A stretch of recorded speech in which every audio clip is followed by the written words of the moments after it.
Ave Legionari. La città di Roma ha una identità enorme che deriva anche dai famosi 7 colli sui quali è stata identificata. Oltre al fatto che ogni colle ha centinaia di anni di storia, però anche delle etimologie molto affascinanti che rivelano proprio le radici linguistiche, culturali e religiose della società romana. Quindi in questo video parleremo dei 7 colli canonici che conosciamo tutti: Palatino, Aventino, Campidoglio, Celio, Esquilino, Quirinale e Viminale, e andremo alla ricerca dell'origine del loro nome, perché ognuno di questi colli si chiama esattamente nel modo in cui lo conosciamo, e vedrete che è molto interessante perché faremo un viaggio nella Roma arcaica. Prima di cominciare vi dico una cosa importante. Come sapete, ho un fratello, Alessandro Trizio, che da anni si occupa di geopolitica e lo fa a ragion veduta, perché ha una capacità, vi posso dire, di capire come le situazioni evolvono nel futuro, dove le situazioni vanno a parare, e quindi ha una grande capacità di comprensione della geopolitica e ha lanciato il marchio Allground, portale di analisi sulla geopolitica e il cyber warfare. Iscrivetevi alla pagina Facebook di Allground o al canale YouTube di Allground per avere tutte le notizie e le analisi aggiornate per capire meglio il mondo di oggi, con la stessa serietà e preparazione di Scriptamanent. Nel primo commento trovate il link per scoprire e iscrivervi a questo nuovo grande progetto guidato da Alessandro. Partiamo sicuramente dal Palatino. Il Palatino, il Colle Palatino, è considerato il cuore pulsante della Roma primitiva, perché è il luogo della fondazione della città da parte di Romolo, quindi è chiaro che non possiamo che partire dal Palatino. Il nome deriva da delle radici che sono molto legate alla tradizione pastorale e anche religiosa dei primissimi romani. Bisogna dire che gli studi più accreditati dicono che l'etimologia principale è riconducibile a un toponimo, cioè quello della dea Pales, che è un'antica divinità campestre che proteggeva gli armenti, il grano, i pastori. E quindi questa è l'origine. Questa connessione etimologica è anche rafforzata dalla celebrazione di alcune festività, i cosiddetti Palilia o Parilia, che si tenevano regolarmente il 21 aprile di ogni anno, cioè la data della fondazione di Roma, proprio in onore della dea Pales. Qui la radice pa indica proprio la funzione di protezione, collegata al concetto di protezione, di colle fortificato, di edificio fortificato. Poi ci sono anche delle fonti alternative che suggeriscono una derivazione da palus, cioè da palude, in riferimento ad esempio alle costruzioni sulle palafitte degli antichi popoli. Però bisogna dire che questa è una versione alternativa. La connessione con la dea Pales, protettrice dei raccolti, è l'interpretazione più plausibile in assoluto ed è anche quella che è il maggior collegamento storico-religioso. L'Aventino invece è anche lui molto interessante. L'etimologia di Aventino in realtà bisogna dire che presenta diverse interpretazioni, ci sono più versioni, comunque sono tutte collegate ai miti fondativi di Roma. La versione in assoluto più probabile attribuisce il nome del colle Aventino a Aventino, cioè il re di Alba Longa e discendente di Enea, che fu colpito da un fulmine proprio sul colle e fu sepolto nello stesso luogo. Questa è stata un'interpretazione supportata da un ritrovamento nel 1692 di un antico sepolcro che sta tra la Basilica di San Saba e le mura aureliane. E quindi questa è probabilmente la vera origine del nome Aventino. C'è anche un'altra teoria suggerita dal poeta Nevio che collega il nome al concetto di ab avibus, cioè dagli uccelli. Si riferisce agli uccelli che dal Tevere volavano verso il colle per fornire regolarmente gli auspici a Remo durante la disputa con Romolo per la fondazione della città. Quindi questa è la seconda grande teoria.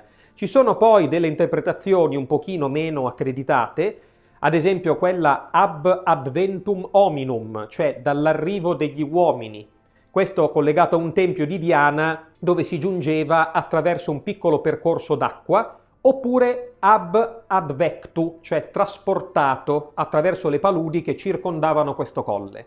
Però diciamo che la prima versione che vi abbiamo raccontato è in assoluto la più accreditata. Il Campidoglio, invece, questa ha un'etimologia che mescola la storia con il mito. Secondo la tradizione che viene riportata da Varrone e da Fabio Pittore, il nome di Campidoglio deriva dalla scoperta di una testa umana durante alcuni scavi che erano stati fatti per gettare le fondamenta del Tempio di Giove. Questa testa trovata dai Romani apparteneva a un guerriero etrusco che era chiamato Tolus, oppure Olus, o ancora Aulo Vibenna, da cui Caput Oli, che si trasformò in Capitolium. Gli auguri interpretarono il ritrovamento di questa testa come un presagio favorevole, cioè profetizzarono che Roma, nel corso del tempo, sarebbe diventata la capitale di tutta l'Italia. E questa etimologia di Capitolium, anche se è leggendaria, però poi ha lasciato una traccia anche nella lingua odierna, e cioè è diventata una traccia duratura.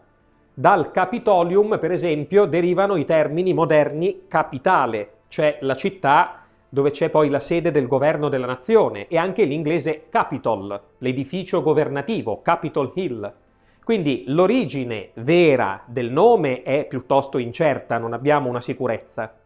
Potrebbe avere anche delle origini sabine ancora più antiche, ma ormai Capitolium è diventato il simbolo e il nome che si dà alla capitale per eccellenza. Il Celio. Il Celio, anche lui, ha una storia etimologica interessante. Dobbiamo dire innanzitutto che questo colle ha una doppia etimologia, e questo riflette proprio, come dire, le stratificazioni storiche di Roma. Il nome originario era Querquetulanus Mons, cioè Monte delle Querce, perché c'erano molti boschi di querce che ricoprivano abbondantemente il colle.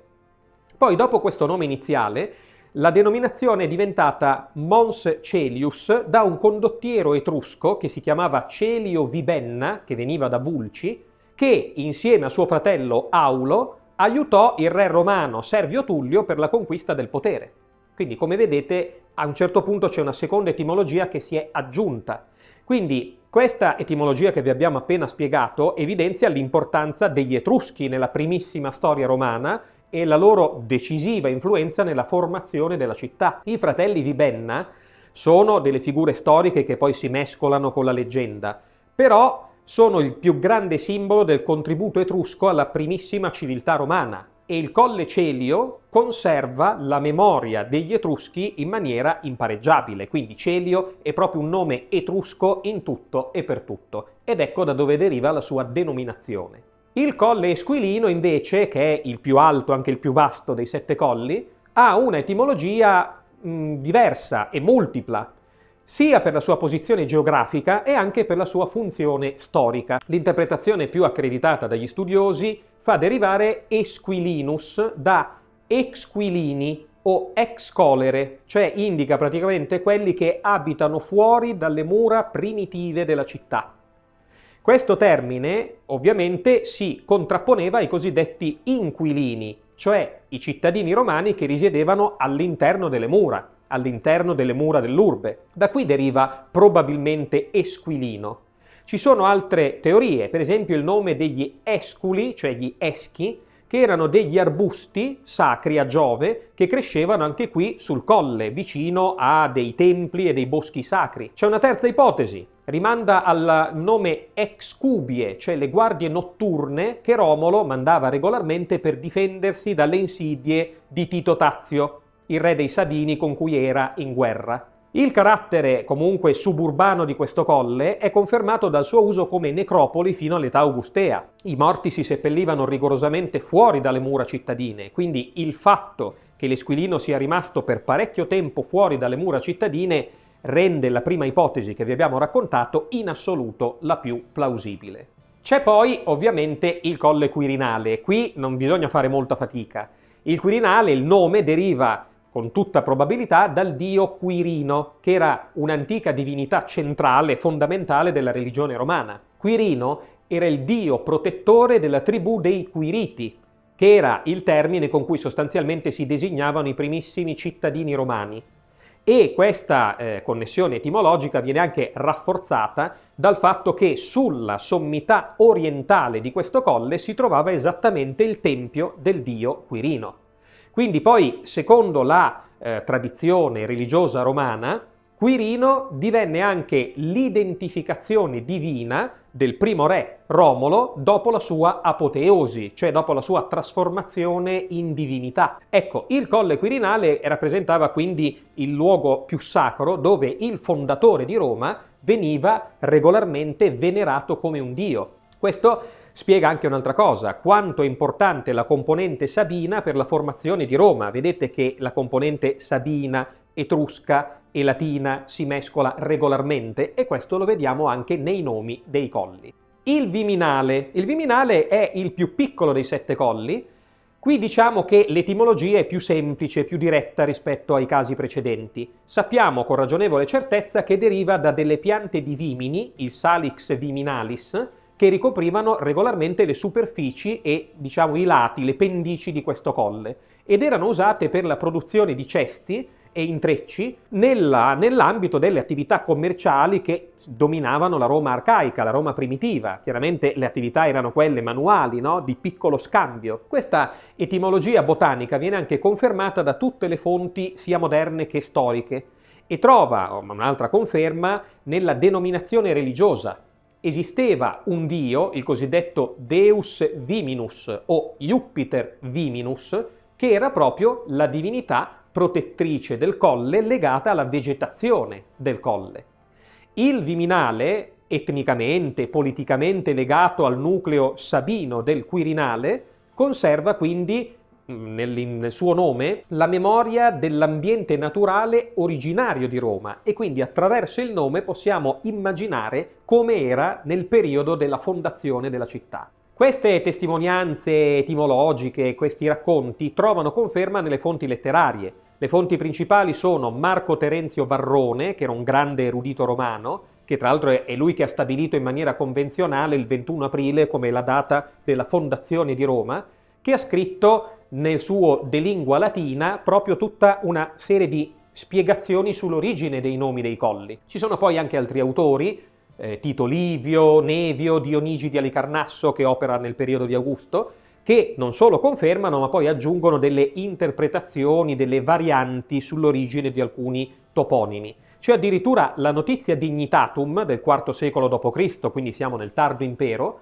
che non solo ripete questa lista classica, ma a un certo punto include il Colle Vaticano e il Colle Gianicolo al posto del Quirinale e del Viminale.